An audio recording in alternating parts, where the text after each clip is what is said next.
நீங்கள் பலனடைவீர்கள் என்ற புஸ்தகத்திலிருந்து தேற்றரவாளனை குறித்து இப்பொழுது கேட்போம்.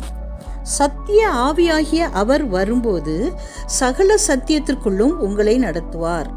அவர் தம்முடைய சுயமாய் பேசாமல் தாம் கேள்விப்பட்டவைகள் யாவையும் சொல்லி வரப்போகிற காரியங்களை உங்களுக்கு அறிவிப்பார். யோவான் 16:13. கிறிஸ்துவின் வார்த்தைகளை நாம் புரிந்து கொள்ளவில்லை என்றால் சோதனையின் நாளில் நாம் எவ்வாறு நிலை நிற்க முடியும்? அவர், நான் உங்களுடனே தங்கி இருக்கையில் இவைகளை உங்களுக்கு சொன்னேன்.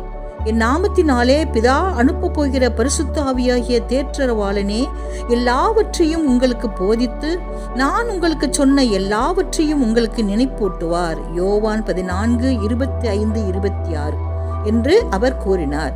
பரிசுத்த ஆவியானவர் தாமே கிறிஸ்துவின் வார்த்தைகளை நமக்கு நினைவூட்டி கொண்டு வர வேண்டும். தமது சீசர்களிடம் இறுதியாக பேச கிறிஸ்து தேர்ந்தெடுத்த உரையின் மைய கருத்து பரிசுத்த ஆவியானவரின் ஊழியத்தை குறித்ததாக இருந்தது. அவர்களுக்கு முன் சத்தியத்தின் விசாலமான ஒரு பாதையை அவர் திறந்து வைத்தார். விசுவாசத்தினாலே அவர்கள் அவருடைய வார்த்தைகளை ஏற்றுக்கொள்ள வேண்டும். மேலும் பரிசுத்த ஆவியாகிய தேற்றரவாளன் தாமே எல்லாவற்றையும் அவர்களுடைய நினைவிற்கு கொண்டு வர வேண்டும்.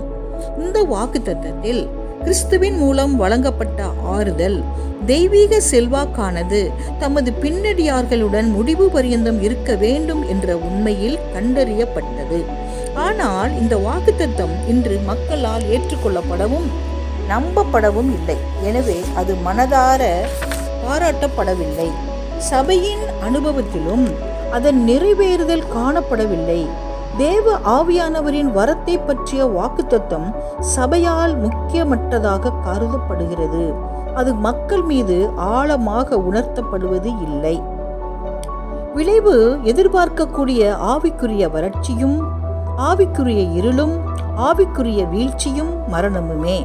சபையின் வளர்ச்சிக்கும் செழிப்புக்கும் தேவையான தெய்வீக வல்லமையை மக்கள் பெற்றிருந்தால் அது மற்ற ஆசீர்வாதங்கள் அனைத்தையும் உடன் கொண்டு வந்திருக்கும்.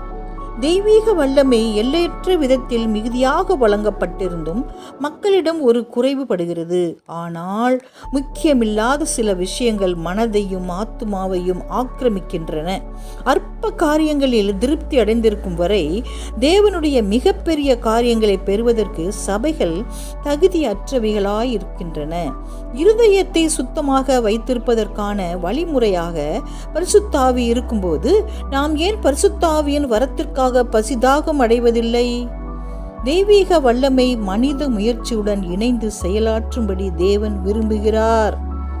நம்முடைய கர்த்தராகிய இயேசுவின் 2ஆம் வருகைக்கு சற்று முன் பரிசுத்த ஆவியை குறித்த வாக்குத்தத்தத்தின் அர்த்தத்தை புரிந்து கொள்வது ஒரு கிறிஸ்தவனுக்கு முற்றிலும் அவசியமான காரியமாகும். அதை பற்றி பேசுங்கள், அதற்காக ஜெபியுங்கள், அதை பற்றி பிரசங்கியுங்கள்.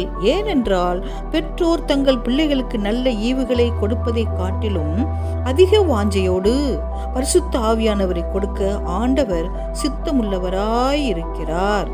தேவன் தாமே இப்பொழுது கேட்ட தேவனுடைய பரிசுத்த ஆவியானவர் குறித்த வார்த்தைகள் அனைத்தையும் கேட்கிற ஒவ்வொருவரையும் ஆசீர்வதிப்பாராக. ஆமென்.